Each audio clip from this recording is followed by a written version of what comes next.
This is the Cultivate and Keep podcast. You got Corey Haynes here. And your boy, Jeremy LeBon. We've got a funny audio setup here today because Jeremy and I are going to be sharing a mic. We are not audio engineers, is what we've been figuring out and finding out. But it's all for good reason because we have a special guest today, Mr. Jeremy Chan. Hello. Thank you. Hello. Straight from Africa. You're not from Africa, but you just came from Africa. Flew in about 2 days ago. Yes. So we have a special episode today.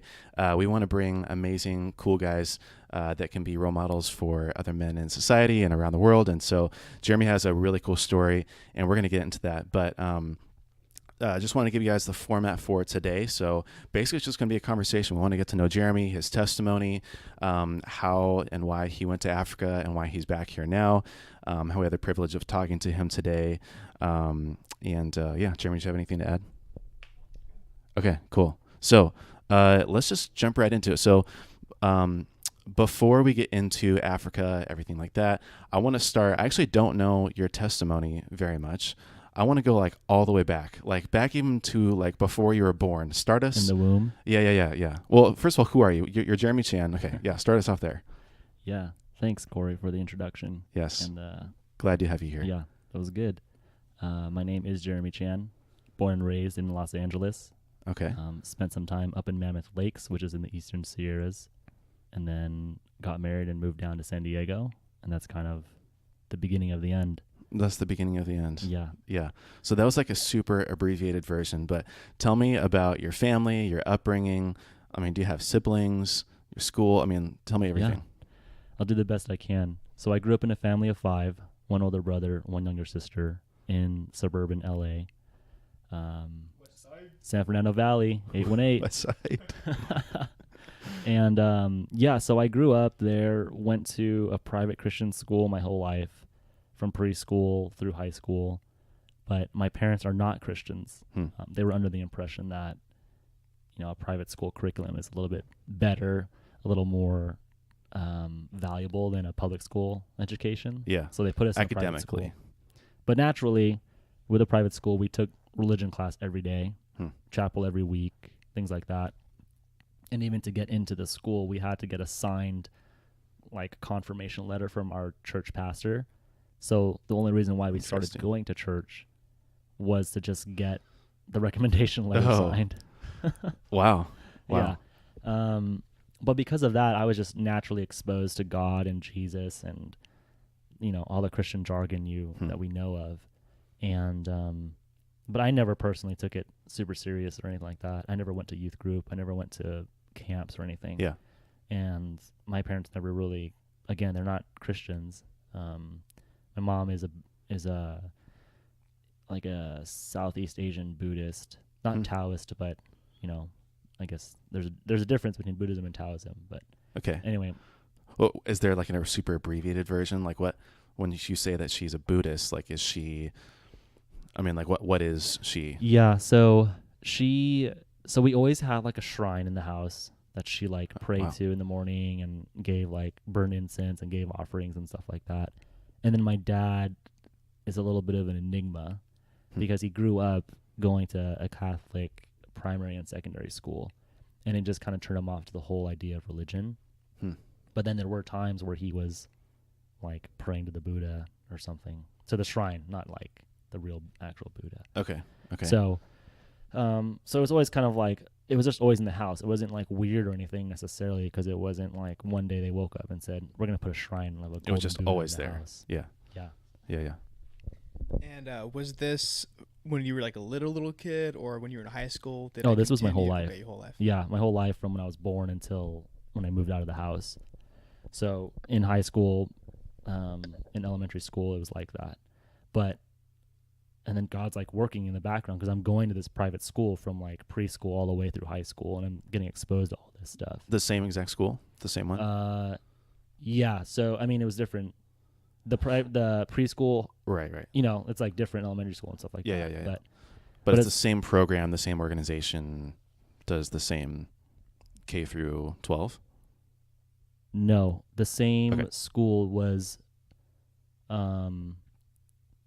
it was K through 6th grade, Okay. It was like the same school, and then the same school for 7th grade through 12th grade. Okay. So yeah. Okay. Okay. So almost. Yeah. And then so I was kind of like, nominal Christian. Hmm.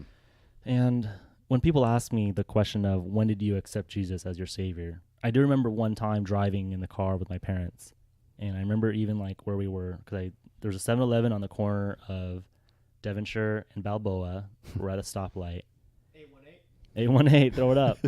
And I just remember vague, like, just blatantly saying, like, Jesus, I accept you as my savior. And that was it. I don't even right know there. where we were going. Like out loud or like in No, your in head? my heart. Okay. My heart, my mind. Yeah. Whatever. If I said it out loud, I don't know what my parents would have done. Hmm. Probably turned around and smacked me in the face.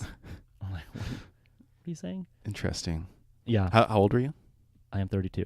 No, how old were you when you? I when was you said that? probably about 5 or 6. Oh, okay. Wow. So I don't know Yeah. like what stimulated that or drove that, because I wasn't, at 5 or 6 years old, I'm not thinking super serious about my salvation Right. or who this God guy is. That is interesting though, because you were so young and you remember that. Like, I don't know if I remember anything when I was that young. Yeah, and the thing is, I don't remember a lot from when I was young. Yeah. I have like a really bad memory, and so for one of these to be one of those memories, I think it is maybe, God's way of keeping me. I don't know. Yeah, honest. I mean, yeah, he was obviously working your life. And Mm-hmm.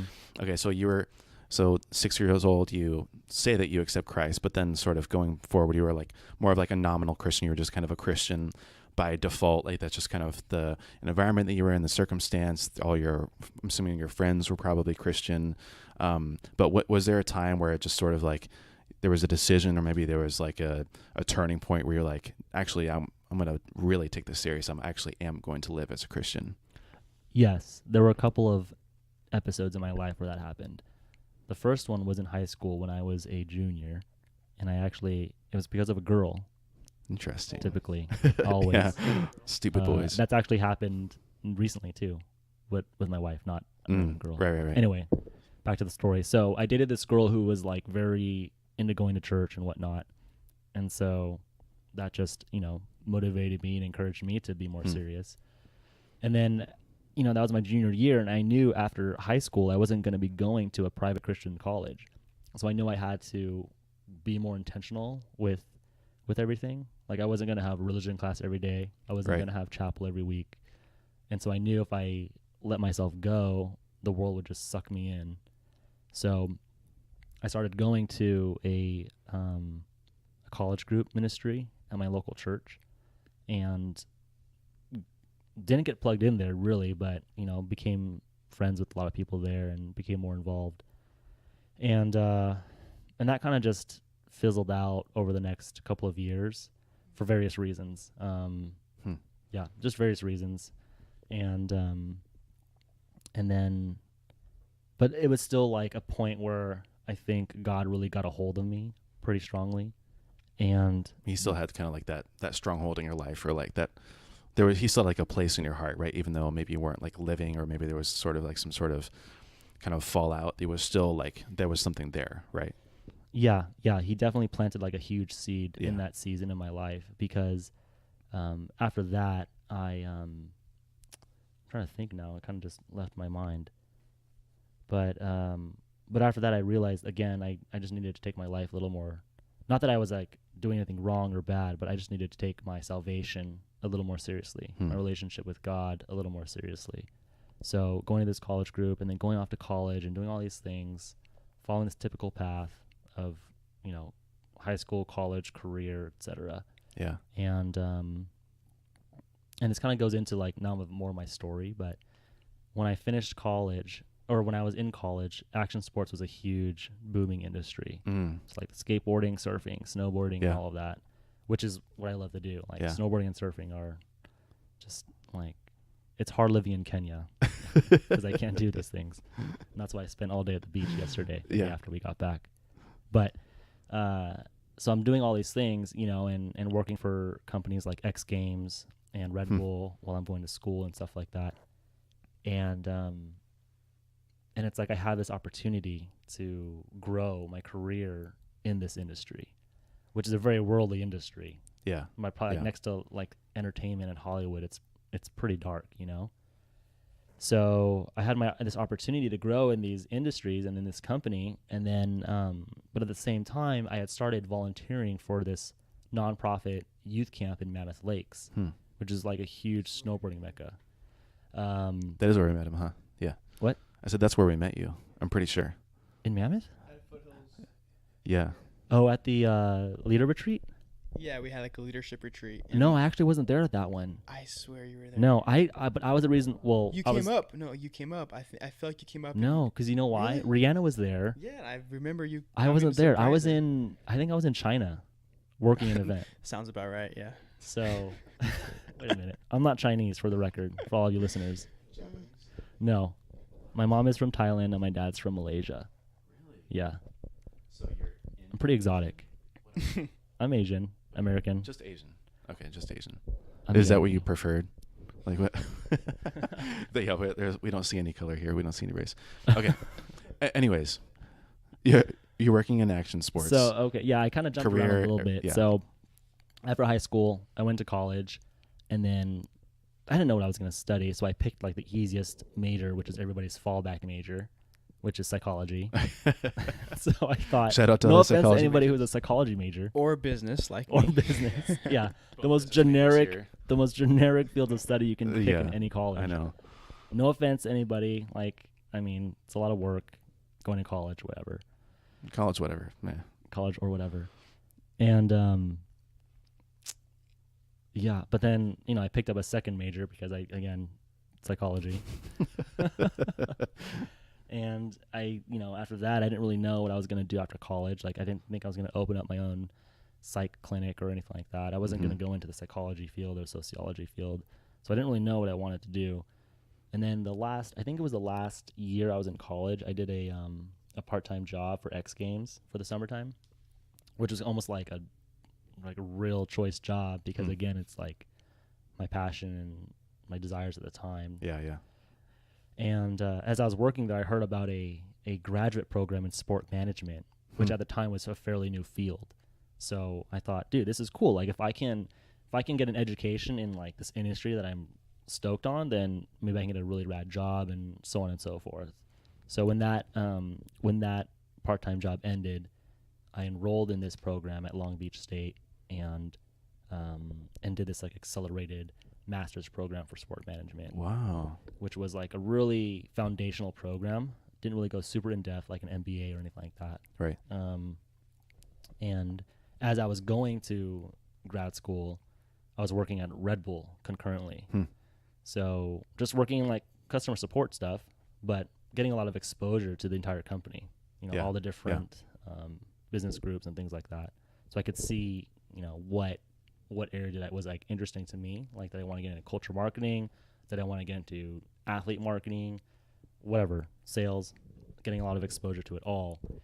And I'm there for about 2 years, as I'm finishing up grad school, and I'm thinking, dude, do I just want to, like, it's like ideal if I just stay with this company. Yeah.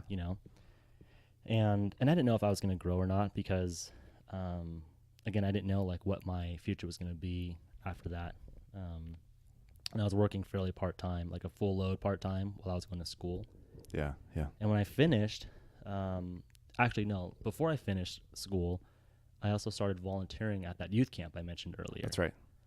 And that was pretty cool too because, again, like a Christian snowboarding youth camp is what I thought in my mind. And I was like, this is an awesome job too. Yeah. So I was up there like every weekend I had in the winter. All my PTO went towards going up there. And I just built a relationship with those people. And what was really neat was, I think it was the training weekend that I went up. We had a little worship session, like a singing worship session. And I just felt like the Lord really took a hold of me in that moment. We were singing How He Loves, Sloppy Wet Kiss version. Yeah. That's like the uncensored For all my version progressive for Christians. Live and Laugh on the Edge. Yeah. Yeah. So, and I just broke down. Like I never felt that way before about anything when it came to the Lord. Like I never cried for God or anything like that, but I did in this moment. Yeah. And I knew that God was like doing something here, doing something in me, and this place was going to play a role in that. And so that place I knew was just going to be a really important thing in my life. So I'm volunteering, I'm going to school, I'm working, trying to figure out what I'm going to do, Yeah. you know, after all of that. And so I finished up the school, and as I finished up, then an opportunity came up with the youth camp to be brought on board as their marketing director. And I was like, I'm thinking, dude, marketing director, yes. It's a fancy title. Yeah, of course, like fresh college grad. I know, for real. Yeah. So I thought, okay, this is pretty cool. Yeah. But then at the same time, Red Bull was like, hey, we actually want to move you up a little bit also. And I'm thinking, okay, God, like, such a typical choice to make here. Like, do I follow God? What do I feel like what felt like was God? Or do I go with the world, Fork in the road. And what's funny is I think I actually made up my mind before I even made the decision verbally. Like I told the youth camp, like, this is hands down what I want to do. Because in the past couple of years, I'd just seen the Lord work so much. Like, I wish we could have a separate podcast of my time there, because there's so many stories and testimonies of like the Lord working in this camp and through me and in me and all this stuff. So it was kind of a no-brainer when the decision came up, even though it was still difficult, because I felt like up until this point, my whole mindset was I want to work for a company like Red Bull. I want to grow my career in that. And then God's like, let's take all your education and throw it aside, and I'll just make like a few $100 a month, almost as like an intern. In the middle of nowhere. Yeah, middle of nowhere. But you get to snowboard. Yeah. As much as you want. So that was like really hard, and that was not cool with my parents, especially my dad. Who would come from nothing and did everything, for himself. So he's, a very proud man. And so here's his son who like went to grad school and now is working for a nonprofit for like nothing. For like a fraction of, Yeah. Was that a part of the decision? Like, were you actively thinking like, shoot, if I take this job with Red Bull, my dad's going to be really happy. No questions asked. It's sort of like your typical like, wow, Jeremy's a real go-getter. He's moving up in the world. He's got his master's degree. And then you're thinking like, okay, well, God's pulling me over here to this youth camp. But was your dad like an active part of that, or is it just kind of in the back of your mind? It was definitely in the back of my mind of how active he would be, because I did a lot of stuff. I think in retrospect, I did a lot of stuff to his delight, for lack of better words. Yeah. Right. To make him proud. Yeah, to make him proud. And he's the one telling me what to do. Like, he's not telling me or encouraging me like, hey, if you don't want to go to school, try out trade school. Like, that was not even my purview. And so going to like school, going to college, all that was because I felt like this is what my dad wants me to do, so I'm going to do it. So for sure, when I made that decision, it was like it was a huge surprise to him, and he was not stoked on that. But that was the second moment in my life. The first was that girl who kind of like encouraged me in high school. Yeah. But the second was this decision to move to Mammoth instead of stay in LA and work for Red Bull. And not that there was anything personal that was bad about working at Red Bull. It's just a God choice. And because of that, like, I grew in my faith, I grew in my understanding of the Lord and the gifts of the Spirit and things like that I never even knew about before. And so in that season, I was like for sure growing, with the Lord and in my relationship with Him. Yeah. How old were you when all this was happening? I moved up to Mammoth, I think when I was 24. 24. Yeah. Okay. So it's still relatively young. Relatively. Yeah. I mean, we're 23 as of recording. Yeah. But I can only imagine like you've already built up and you've already invested a lot. Like you were at Red Bull for what, like 3 years at that point? It was about 2 years. Yeah. Almost 3. Yeah. And then they want to move you up, and so when you actually made that decision, what was the thought of like, okay, this is now my life. Like, was there any part of like, I'm going to do this for this amount of time, or I'm going to stay here, or I'm going to move up or do something else maybe after? Or was it just like, this is what I know God wants for me right now? Yeah, I definitely was naive. I mean, I think like a lot of like younger folks, whether guys or girls, I think there's a lot of naivety in that particular age. No offense. No. But yeah, I thought like I'm gonna live forever. I'm a little offended, but Well, sorry. We can make up later. But yeah, I think I was for sure a little naive because I moved thinking like I don't know what's gonna happen. Like God wants me here. You know what I mean? Yeah. Like I think a lot of people have that attitude where this is where God's calling me, so we'll see what happens. Which I don't necessarily agree with 100% because you still need to have some type of vision and direction for your life, and with God in there, He'll guide you, right? Yeah. So I moved up there like not really knowing like what to do or what I was going to do afterwards. I just knew like I just wanted to be up here, serve the Lord, do this thing and figure it out, which again isn't the smartest or wisest, but I think just knowing that I was trying my best to obey God, it was going to work out. Yeah. Yeah. And it did, right? So, okay. So now what's the next kind of milestone after that? So how long were you at Mammoth? And then what was sort of the I was there next for a total of milestone? 2.5 years. Okay. And the next major milestone was meeting my wife, Mrs. Chan. Jeremy, I think you should take this one. yeah.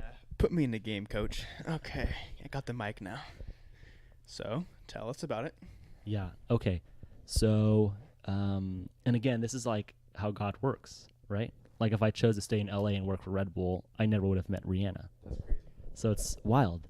So I was up there for, I think at the time it was a little over a year I had been there. And I made some friends up there and whatnot.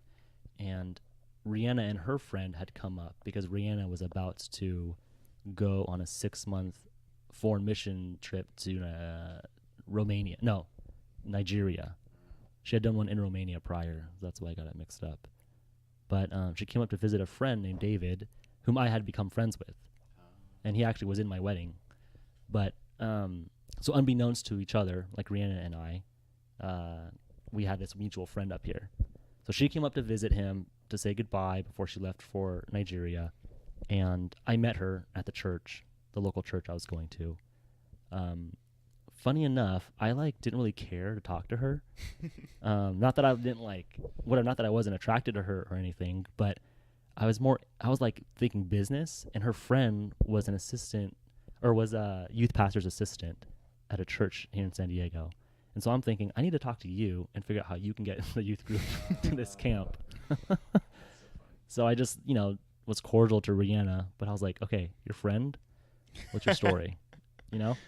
So that's when we met. And naturally, I'm thinking, you're from San Diego. I know I'm not going to see you again because I have no connection or ties to San Diego at all at this point. I'm living in Mammoth. I don't know what I'm doing afterwards. I'm not going to see you again. So about a year went by, and then we reconnected through Facebook, as things go nowadays. And it's funny because she should share her story of this conversation because it's a little different than my version. But I say that she messaged me and was like, "Hey, you're David's friend, right? Like we met," and I'm like, "Yeah, like blah blah blah. Like we met in Mammoth and this and that." And long story short, we ended up being in Los Angeles at the same time for this one particular weekend. Okay, hold on. A few questions. Yeah. So, did she actually message you first? Like, why would she? Yeah, because tell it her differently? personality is like, I would never ever just accept a random friend request from some guy I met one time.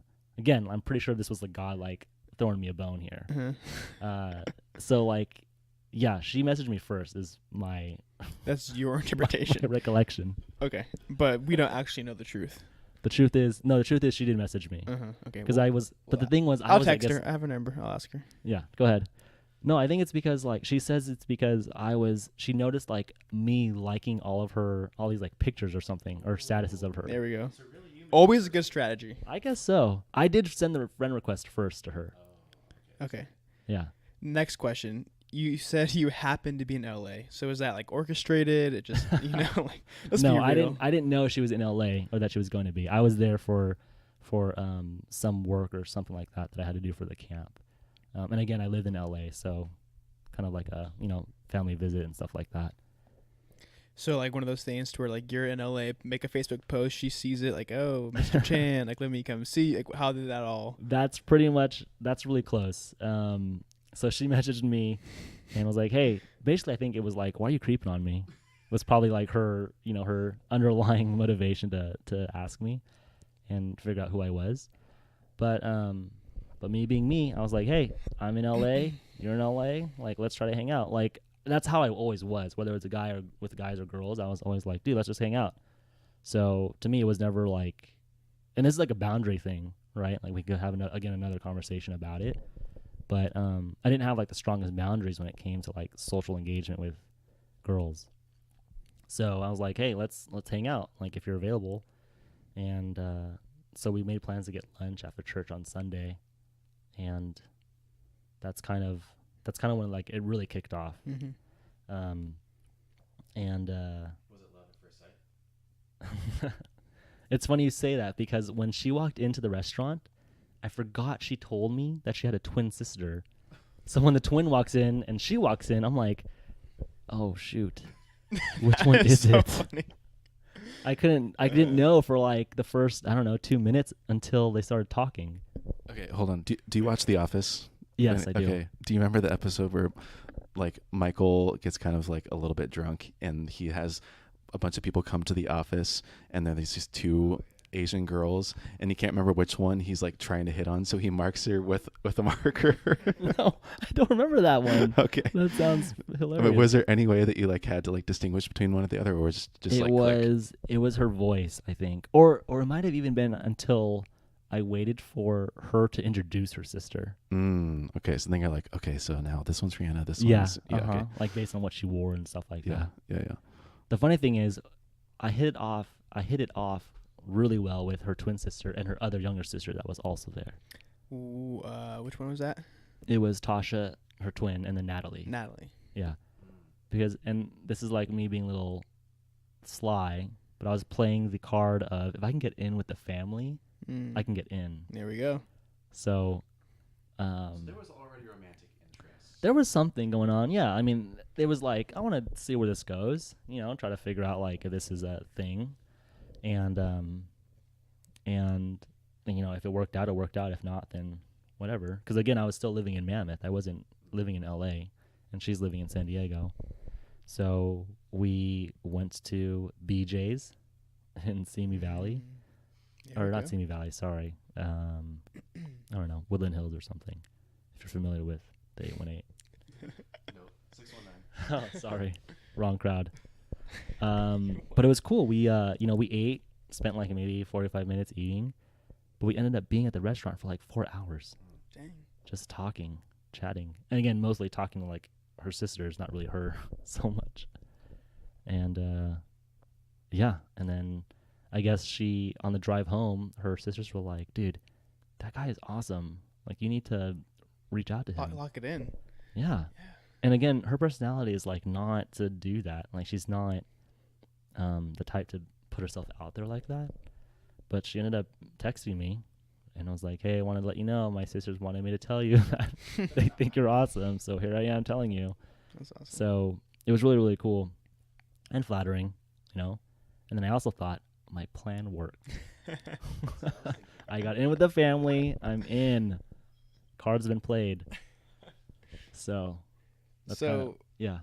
So what was next? Like how to progress and Yeah. Yeah. So we basically I went back to Mammoth, and we're texting, we're talking and stuff like that. And then I don't know, I think maybe like a couple of months later I decided, hey, I wanna come down and take you on a date for like the weekend. And she's like, no. No, you can't do that. I was like, no, I'm going to do that. She's like, no, it's okay. I was like, I'm insistent. I'm going to come. And she's like, all right. So, because we had been talking, like up until this point. And so I literally saved up all the money I had made in like 2 months. like $400. Yeah, pretty much. The first month's paycheck went to gas to get me to San Diego and back up to Mammoth. And then the That's funny. second paycheck was to pay for everything while I was down there. That's funny. But it was awesome. I mean, we just hit up all these local spots in La Mesa and throughout San Diego. A lot of them like her favorite spots, and she was a great hostess, and she still is. Like she has a spirit of hospitality. It's so awesome. And I got a taste of it when I first hung out with her. So Went on this date all over San Diego. Fell in love with San Diego because I never really spent time down here. And then I guess at the end of it, and I remember this part a little vaguely. She remembers it pretty well. But I guess at the end of it, when I was about to leave, I was like, "Hey, let's pray." That's a great strategy, to be honest. Yeah, like just wait. It gets better. So I'm like, let's pray for a little bit or whatever. Like just whatever, close out the night and the evening. And I guess I had said something about, Lord, just pray that I go home with a girlfriend. I threw lines out. Like, okay, that's kind of bad, honestly. nobody's business. It wasn't as blatant, I don't think, That's or as blunt, but it was something similar. And, we had a conversation. It was like, end of the day, she said yes. And so I went back to Mammoth with a girlfriend. And so we dated for like long distance. Dated long distance for about 6 months. And I decided, okay, I want to move this forward. So I need to do something. With the way like the seasons go up there and the busyness, I knew I had to get there or get down to San Diego before the winter season started, because summer was already at this time when we had hung out. It was like it was April, and so I knew like the summer was already busy. I knew winter was going to be even more busy, so I had to make a move sooner than later to pursue this girl and to grow our relationship and make something happen. So I made the decision to move down to San Diego with no job lined up, no place to live lined up, and again, like, no money, basically. Wow. But I knew I wanted to be with this girl, and I knew I had to get it going, so... so you left Mammoth, you were done, right? Yeah, and I also was released, so to speak, right, by God.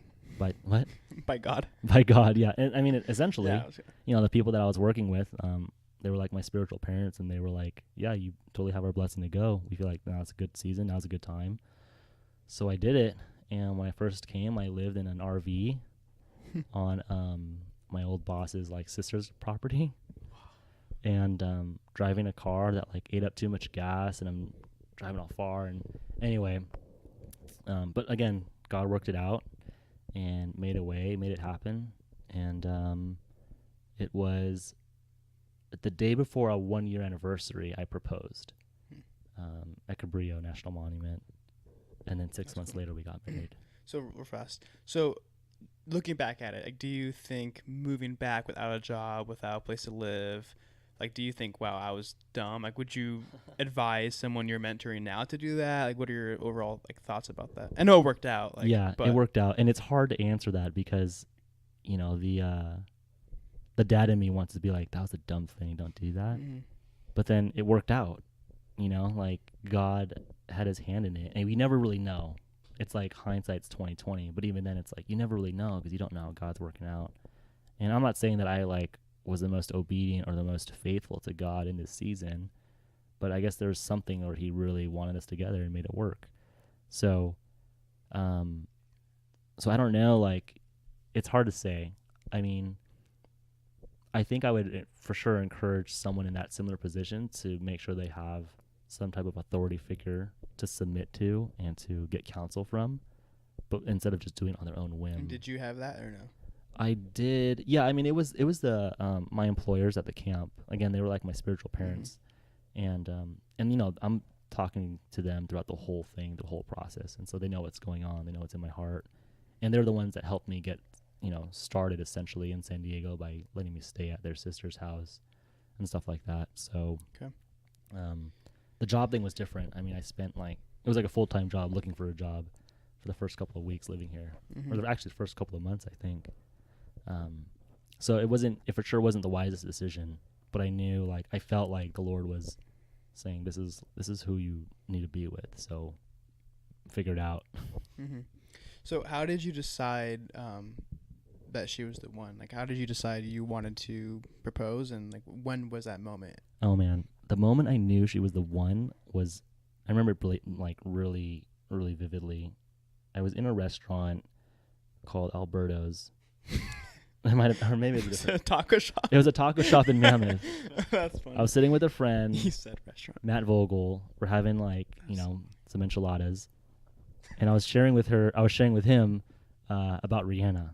And I remember there was one point in the conversation Rihanna and I had that I told Matt, where she said, because it was always a struggle for me to be dating her because I wasn't making any money. and she was making the money.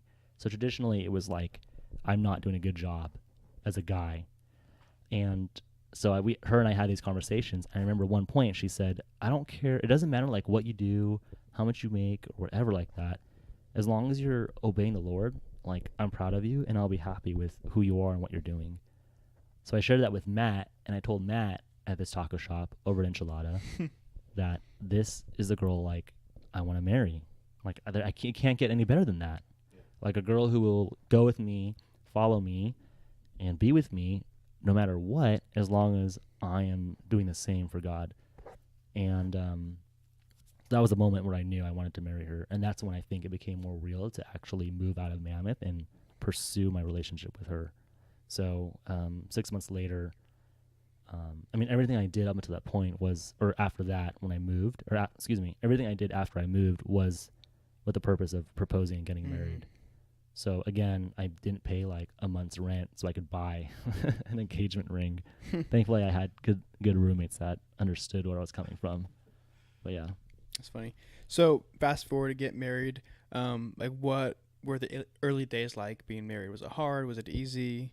How was it for you guys? And it was exciting for sure. You know, like going to bed, waking up, and she's still there. You know, it was definitely fun, definitely exciting. It was interesting because I still didn't have like a steady job. Like, I never really had a steady job. Like, I worked somewhere and got like laid off or transitioned or something like that. So I was always like, what are we doing? And even with church, we were like, are we going to stay at Foothills or not? Because she wasn't working there yet and I was new. So we felt it could have been a good time to find a different church. And so it was like, it was great. But at the same time, we were like, how are we going to want to start our life together? Like, where do we want to go? What do we want to do? And we're just kind of like floating around waiting for something to happen. Where did you guys like live? In a granny flat, apartment, home? You We weren't were working. in a really, so, yeah. was that? Well, if you weren't working a lot, I'm just curious. I wasn't like, working a lot, but when we got married, I ended up getting a job. I got a job that helped pay for our marriage, which we paid for out of pocket, everything. You mean the wedding, right? Yeah, sorry. Okay. Marriage, wedding. An odd way to say synonymous. it. Pay for our marriage. Yeah. But we moved into a 2-bedroom apartment in downtown La Mesa, which is like, it was a great location, great rent, awesome neighborhood, and we were just super pumped pumped where we were living. All right. Well, we can move on a little bit to the next kind of step. I'm actually curious because I'm in the early days of marriage right now, and so I'm curious. Like, okay, so this is something that Monique and I have observed. Monique's my wife. Rihanna is your wife. We should have established that a long time ago, but you'll figure it out. You're fine. But so many people have come up to us and they're like, "How's it going? You guys are married?" You know, so right now it's September now. We've been married for almost 7 months, and they're like, "Have you had your first blowout fight yet?"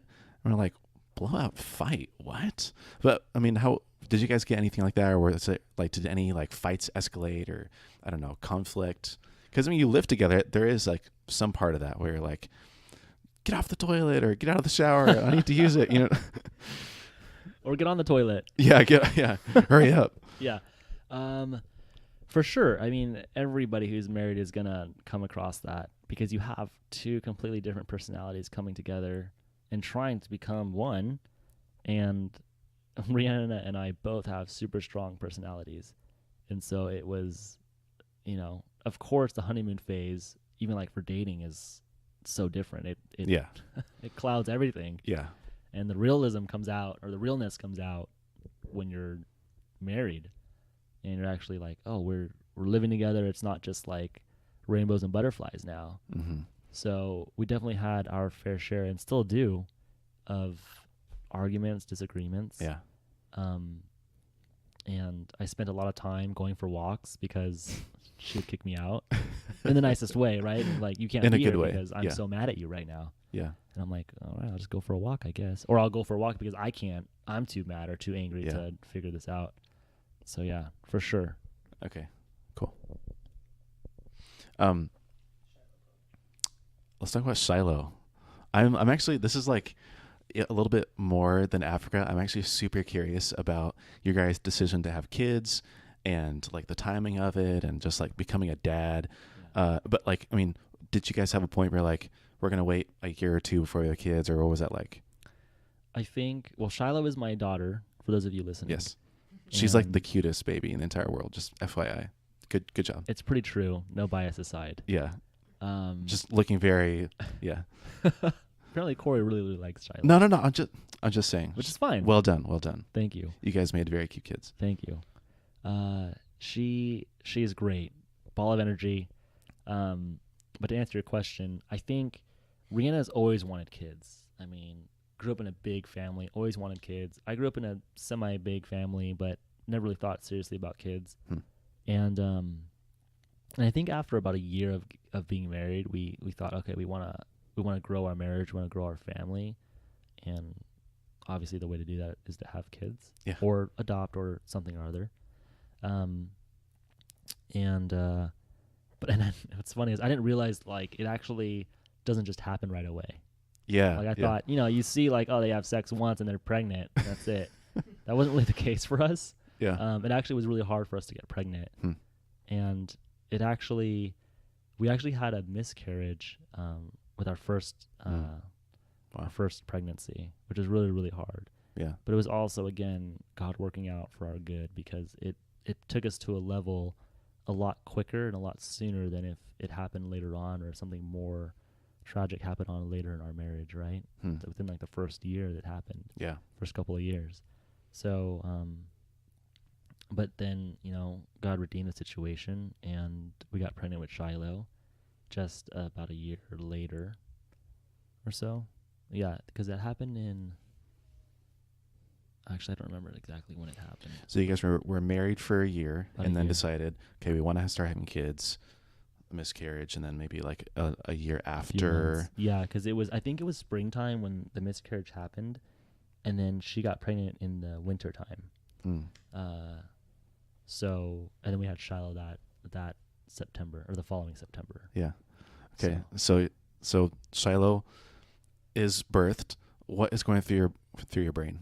Holy smokes. This is actually happening. Yeah, like it was like, this is real. Like this is my daughter, It was really like leaving me speechless. Yeah. Yeah.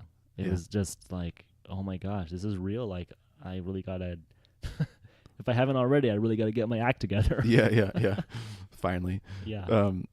Okay, so you have Shiloh. I mean, taking her home. Like, I mean, one of the things I always wonder about is like becoming a dad. So this is also part of the reason why we started the podcast, was because when I got married to Monique, it was sort of like this realization of like, holy crap, I have to be a husband now. You know what I mean? And like, I have to like really be a quote unquote man. You know what I mean? Like, there's no more like you're just, living at your parents' house and you're working, or you're just going out and having fun and you're figuring out your career. It's like you have an obligation to another person. Like, you are supposed to join persons. So that was sort of a hard realization for me, was like, okay, now I have to adopt this new identity as a husband, as a provider, and as, now as like the second half of my wife. But was there sort of a similar transition that you went through in becoming a dad? Yeah, for sure. Because like I said, even when we were dating, it was like hard for me to not be making any money. Yeah. And not feeling like I was providing for us or for her, And so when Shiloh came around, it again, put it back on the radar. Like, this is real. Like, it's true. I really have to step it up. Got like big shoes to fill, and know that this is my family now. And having that mindset shift of, this is my family. I need to care for them. I need to take care of them. And if I don't, then that's not what I was created for. Yeah. So. Yeah. So now Shiloh is, how old is she? She's going to be 3 in 2 days. 3. Okay. Describe your relationship with her and just being a dad to her. I think it's awesome. I don't think it's not that I think it's awesome. I was going to say 2 different things. I think it's awesome. No, it is awesome. And I find myself being more of like, I play with her a lot. I like to think so. And living in Kenya, it's like it's just the three of us. Yeah. Yeah. And so we're always hands on with her, always involved with her. And so I'm playing with her a lot, and really trying to shepherd her heart, like trying to want her to obey and get her to understand why we should do these things. And then also at the same time mirroring the biblical principles of how we are to have a relationship with God, Yeah. our Father. So it's a little bit of both. I mean, she's still young to really comprehend a lot of it, but at the same time, I'm still trying to instill these things early on. But yeah, our relationship is great. I definitely am glad that we're in the field because I am more involved in her life than if I was living in the States, working typical 9 to 5, 8 to 5, come home by 6, and only have like, I don't know, 4 or 5 hours, A couple hours, waking hours with her Yeah. before I have to leave her again. Yeah. Okay. Well, I really want to get into Africa, and this is part of okay, my next question, and I'll hand it to Jeremy. But, I mean, you're moving to Africa. I want to know the decision behind it and everything. But like taking Shiloh to Africa, which is like mind blowing. You know what I mean? Yeah. So was that a question, or do you want me to expound on that? Yeah. Just expand. So I think what really helped settle it for us was talking to Rihanna's friend, whose mom had told her when she was born, or had said when she was born, that this child is coming into our lives. Like this child is being born into the lives of your mom and dad. And so for me, at least, it's really stuck with me in thinking, okay, like because Shiloh's born, because a kid is born, we're not necessarily having to change our lives for the sake of the child. The truth is, like, we're the parents, the child's our child. She's going to go where we go, whether she wants to or likes to or not. And so in moving to Kenya and in deciding to move to Kenya, it was never having Shiloh was never a deterrent from our desire to be She goes foreign where you go. missionaries. Yeah. Like she would come along for the ride. It was like no question about it. And if this is what God wanted us to do, then it'll work out. That's it. Sorry, I have more questions. I think that's really interesting because, I mean, just sort of observing, right, outside looking in a little bit, maybe there's some bias in here, but it seems like the cultural standard is that when you have kids, the kids either become your world and like they are everything, they're your entire life purpose and meaning and everything revolves around them, or they're sort of like a burden and now like you can't do the things that you want to do. But this is completely different than both of those because, like you said, Shiloh's coming into your life as a parent. And so it's a completely different mindset, right? Where you're not thinking about, and I'm really glad that you said that because that's almost like the mentality that I subscribed to going into that question was, you're taking Shiloh, and I'm thinking like Shiloh is the center of this whole thing. But in reality, it's God's plan for your life, and you as parents, that's the center of your life. Yeah, that's exactly right. I mean, God is like the center, so everything we're doing, whether we're raising Shiloh, whether we're moving or whatever job we're getting, it's to make sure like, okay, God, are we honoring you with what you're giving us, and are we doing what you want us to do? And so it's really unfortunate. I know it's different for non-Christians, but in general, it's unfortunate when people have that mentality of, I don't want to have kids because it's gonna interfere with my life. Yeah. Well, that's fine. They don't have kids. But like, if you choose to have kids, don't have that attitude because you're choosing to make them part of this life of yours now. It's not like, oh, surprise. Like, no, you kind of were expecting it. Even if you weren't planning on having kids, but you're still having sex, like, it's, it's a natural reaction of that. Right. So what was great for us is we never felt like we couldn't do what we normally did before having kids once we had Shiloh. Yeah. We still did everything. We still went like on hikes. We still went to the beach. And if anything, the beach is more fun now, and she, like, even just yesterday, I took her surfing. That's awesome. Sort of. It was interesting. But it never changed what we were doing. And obviously moving to Kenya is a big, big, blatant example of that. Yeah. And so for sure, having Shiloh is just, again, part of the whole thing. and it wasn't going to stop us from obeying the Lord and doing what He wants us to do. Yeah, that's pretty powerful. Okay, talk about Africa. Any more questions, Corey? No, I'm done. Cool. I'm back in the game. So tell us about Kenya. Before we started recording, we were talking a little bit of how that started, but say it again, just what started that and what prompted it, and yeah, how did it happen? Yeah. So for those of you listening, Rihanna and I are training youth leaders and youth pastors, giving them biblical training in youth ministry, as part of a program that Foothills Church has there called Youth Venture. So those of you may know what Youth Venture is here in the States. In Kenya, it's a Bible school program or Bible club, program in the schools. So we have we're in 16 different counties in Kenya and then a couple in Uganda, and we're training an entire team of 150 people to do these programs and to do youth ministry and stuff like that. So in July of 2016, we were asked by the church to lead a team of discipleship students to Kenya after not having been there for 10 years. And we were just given the opportunity to see it, to check it out, to see what's going on. And at that time, we were told that someone needed to come and kind of replace the current leadership that was in there. Mm-hmm.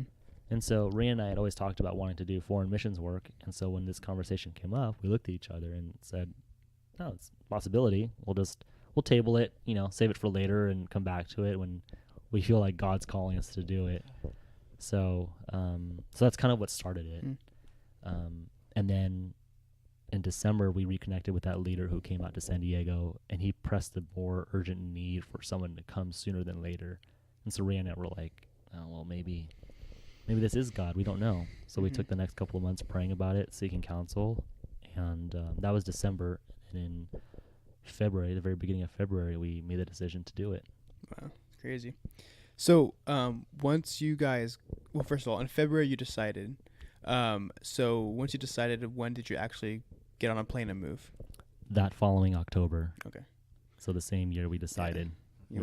We did it. And once you got there, what was it like getting started? Easy, hard, what you expected? What was it like? Yeah, it was a little bit of everything. I mean, thankfully we had been there a year before, so we had an expectation of what to expect, if that makes sense. Mm-hmm. It's kind of redundant, but you know what I mean. We knew what to expect, but it was so hard being away from all of our friends and family. And we have such a strong community at Foothills. We have so many people that we love and so many people that love us, including you guys. And it was so hard to leave all that and to figure out, are we going to have something like this here? When are we going to see them next, etc. So it was definitely challenging, definitely difficult, but it definitely, it sounds cliche, but it helped bring Rihanna and I closer together because we were all we had and all we have. So is that the hardest part, not being with those you love, or what would you say is the hardest part of living there? I think it is, for sure. We get intermittent power, on a daily basis. The power goes out. Mm-hmm. We can't drink the tap water, but stuff like that is situational. All of it's situational, but it doesn't affect our heart, not being close to our friends and family. And so that for sure is probably the hardest part is the community aspect and the fellowship aspect. Now God's being faithful to us and we're growing that part of it, which has been awesome, but I don't think it'll ever replace or be different from what we have here in San Diego. That's cool. It's funny. I actually have two siblings that live in South Africa, kind of doing the same thing that Jeremy's doing, as missionaries helping church plants and whatnot. And so you'd think that I'm used to that, and I am, but still talking to you, I'm super interested, and I have all these questions, even though I do have a brother and sister that both separately live in South Africa. But it's still cool to hear your perspective. What's it like with Shiloh? How is that? And do you feel fearful? You have to protect her. Because it's not always safe. What's that like? And Shiloh is definitely the life of the party wherever she goes, whether it's domestically or internationally. But as a father and as a parent, we are, we don't consider ourselves helicopter parents here in America. In fact, we probably are less like a little more liberal in our parenting, so to speak, with like her like and stuff. But over there, it's like we just have to be more on the ball with her for her safety, and because she can get overwhelmed with like all the people that come and swarm her, especially if we go into a school and the kids are like touching her and petting her hair, and because they rarely ever, if ever, see a non-black baby. Yeah. So we're definitely more like on it, but it's still awesome being there with her. I mean, cool. she's like, God cannot have given us a better baby or child to take to Kenya. That's cool. I wanted to ask a little bit about like the day to day, kind of what you guys do. So you said you're in charge of a team, I think of 150. You said, and you help train and equip. Like, what's it like day to day? What makes your schedule like? What's it just like overall? Yeah. So in general, and to clarify, we're not leading or directing or doing anything in like management there. We've had to make this clarification with our teams there too. But we're there just to train and teach these folks and these team members the curriculum and give them biblical training as in youth ministry. But our day to day is really consisted of preparing and planning for these training meetings, like traveling to these different counties, coordinating with the national directors on communication and mentoring them even, and then domestic things like going to the market to buy produce or going to the store, running miscellaneous errands. The thing is, living there, it like takes, you can't have a to-do list of like 10 things to do in one day. Like you'll be lucky if you check off 1.5 of those things. So, it's definitely a shift in productivity. But it's really cool to be able to adapt to that and figure it out. So, do you actually interact with a lot of the kids you work with, or mainly the team that you're training, or kind of Yeah, so when we go to the schools, we do, we'll say hi to the kids and we'll hang out with them and things like that. But our main purpose there is to mostly be with the team members who are part of the Youth Adventure Ministry. So we're mostly interacting with the county leaders, and then if we're training each of their teams, then we're interacting with their teams. That's cool. All right. I also wanted to ask, what would you say would be like the biggest challenge you faced, either for yourself or with your family, like just in that environment? Or what has the Lord been showing you and bringing up? Something that our mentor over there in Kenya, who used to kind of oversee the Youth Venture program, told me was that he always felt like God was taking him to Kenya for him to change the culture, to change the people, when in actuality God brought him there to change himself. And that's something that's really stuck with me, and I think that's really true and happening. So whether instead of like me going over there or us going over there to do something for that Kenyans, I'm pretty sure it's like God taking us over there to do something in my heart and work on my heart and kind of grow me a lot. Yeah. Yeah. So what are some of the things that the Lord's been showing you and challenge? I mean, like how have you felt that you've grown and changed as a man since you've been there? Yeah, that's a pretty heavy question here. But I think a big part of it is just even in my personality. Like I'm a very strong, I have a very strong personality, and like boisterous and gregarious, but and can be pretty brash and harsh a lot of times.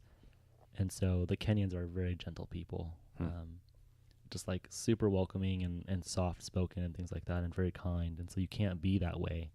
You can't be how I am towards them, or otherwise they shut down, and it's not conducive to anything. So in one area, God's definitely working on me to be softer, be more kind, and gentle. Yeah. So I don't know the exact numbers. I feel like it's a different number that we hear every time, but like just the amount of impact that the Youth Venture Ministry as a whole is, like you said, so you're not in a management position. You're a part of a team that's helping train and equip the Youth Venture team there, but the youth ministry as a whole, I mean, what is the impact that they're having in Africa right now? Yeah, so I guess in terms of numbers, it's hard to tell. It was hard to know because we were getting inaccurate reports. But now that we've kind of cleaned it up a little bit, I think we're about in like, what's the number? I'm trying to think. I have a number in my head, but I don't remember exactly which it is. But we're reaching like over 30-something thousand students Wow. between the two countries, Wow. and in hundreds of schools. I mean, some schools have between like 500 and 800 students. Some Yeah. have like 1,200 students. So, we're in like 16 different counties and probably, I don't know, 5 to 10 schools in each one. I think one school or one county, we're reaching like 12,000 students alone. Wow. So, yeah, Yeah. it's pretty big. Yeah, and I think especially like that's obviously a huge number, but it's also it can seem like a small number because we're used to such big numbers here in the U.S. But over there, that's like a really large amount of people, like in such a small area. Am I right? Yeah. Yeah. Yeah, I mean, it's like a school as common as Starbucks here in the States. Yeah, they're just everywhere. And again, there's so many of them because kids make up 60% of the population over there. Hmm. So Wow. you're like walking down the street in the morning when they go to school or in the afternoon when they get off, and it's just like kids flooding the street. It's crazy. Is that because there's a low life expectancy, or is it because just the culture and sort of the? I think it is there was part obviously of the like culture. a boom of kids at one point, or there's a Yeah. continual boom of kids. No, they just believe in like really big families. Huh. I mean, it's rare if you have a family with less than 4 kids. Wow. Yeah. So it's not hard for them to get pregnant, apparently. No, it's not. That's And I think, which makes it a little taboo if someone does have a miscarriage or something, you know. But yeah, Kenyans get pregnant. interesting. Apparently, have no problems. What is? I mean, you obviously met a lot of people. You work with a lot of the team members. I'm curious to know, like, who you've interacted with, what the people are like, who are some of the people that have stuck out with you, you've become close with, and just kind of what they're like, what their stories are a little bit. Yeah. So Kenyans are very, again, like I said, they're very welcoming, very hospitable, very kind people. I would be like so mad and upset if someone was rude or something to a Kenyan. But we're getting really close to our national directors, David Kibet and Felix Aceto, because they've been with the program since the beginning. I mean, David was the one who started the program in Kenya by hearing about it. So we're growing close with them. And then we have our community of friends that are also in Kenya who are also missionaries or humanitarian workers. So we're getting really close to a couple of those folks that just share either similar beliefs as us or just have similar personalities as us. Yeah. So it's been really, really cool to see that grow and foster. Yeah, that's awesome. Yeah. If you had to sum it up as a whole, I mean, what is God doing in Africa right now? He is preparing this next generation. Kenya is just rampant with corruption. And again, with 60% of the current population being youth, in the next like 10 to 15, 20 years, they're going to be the ones that are going to take over. Yeah, interesting. And so to have that much prospect, and potential, and to see it go to waste or to fill the shoes of the current, administration and generation in the same way is not going to be good for the country. Yeah. And so we're not expecting to like change the entire country, but if we can change like 1 out of every 10 kid, then there's something there, you know? And so that's our hope and prayer, is that we just reach out to these kids and let them know there's a better way. Yeah. There's more hope, and even just like in terms of their life skills and character building, it's like there's more to it than what you know, especially because a lot of them don't know.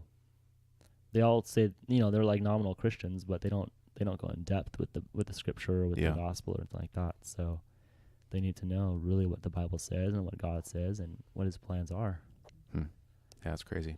Well, I think we can wrap up, but I wanted to ask you, this is probably a fastball for you, but I mean, if you had just one thing, like this is your chance, right? You're on a podcast. If you had one chance, you've made it big. You're on the big stage. No, but I mean, speaking to the next generation of Christian men and men as a whole, I mean, if you had to just say like one thing or a couple things of advice, like what would you say of an encouragement? First, it would be to find yourself a good mentor or spiritual father that you can submit to and humble yourself before, because you don't know it all. Yeah. Yeah. You know, as much as you think you do, you just don't. And the second is, I'm actually trying to pull it up on my phone here, is a memory verse in 1 Corinthians. So bear with me. Maybe Sure. you can stall a little bit. That's my go-to. My go-to. It's so cliche. I'm disappointed myself, I'm actually. really trying to. I don't really know which verse it is. So I'm sorry. I meant to get it ahead of time, and I. That's okay. We totally can just keep forgot. stalling. Okay, I found it. 1 Corinthians 16:13. Be on the alert. Stand firm in the faith. Act like a man. Be strong, and let all that you do be done in love. Wow. I want that to be like the anthem of these young men, you know, because it sums up everything that we should and are supposed to do. And it's just, yeah, to me, it just sums up what we need to do, what we should do, the attitude that we should have, and how we should do it all. And Yeah. and I think that will take us a long way, you know, as young men. It's powerful. Well, Jeremy, thanks so much. Where can people go to learn more about you and your ministry? Where can they go to help and support you guys? Because it's not for free and it does right. cost money. But where can people go? Yeah, thanks for the shameless plug. Always. I'm all about shameless plugs. To be honest, no fear. Yeah, our blog is called The Nation's Calling. So you can find us at www.thenationscalling.com. Cool. There is a button on the website where you can donate if you want to support us, or you can just go to the Foothills Church giving page and earmark any gift with Chan's Kenya, and it'll come to us. Okay, cool. Jeremy Chan, thank you so much. It's been a pleasure. Signing off. Thanks again. We'll have to get you back on soon. That'd be great. Thank you, Corey and Jeremy, for having me. Be more than happy to come back anytime. All right. Until then. Peace. Deuces.